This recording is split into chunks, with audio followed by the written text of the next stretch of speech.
Hello, I'm Dr. Nathan Way, and I'm a board-certified rheumatologist and expert in regenerative medicine, which is the use of stem cells to heal arthritis and restore normal cartilage and other forms of connective tissue such as tendons and ligaments and so on and so forth.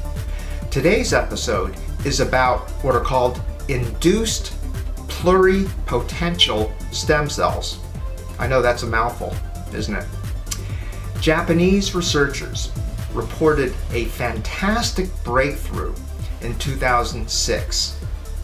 What they did was ingenious.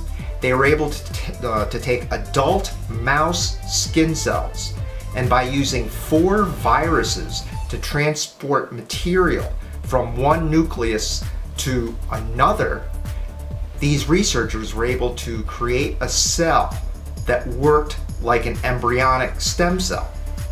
In other words, they took an adult cell and made it into a cell that behaved for all practical purposes like an embryonic stem cell.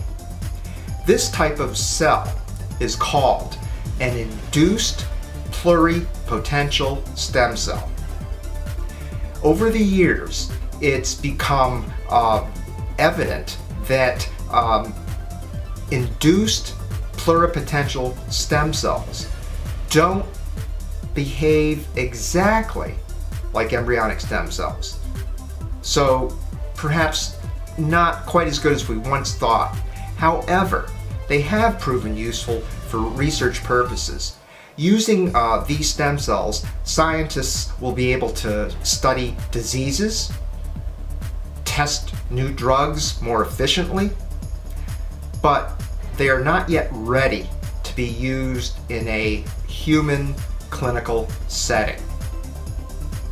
But the promise these induced pluripotential stem cells hold is truly amazing. Well, that about wraps up things for today.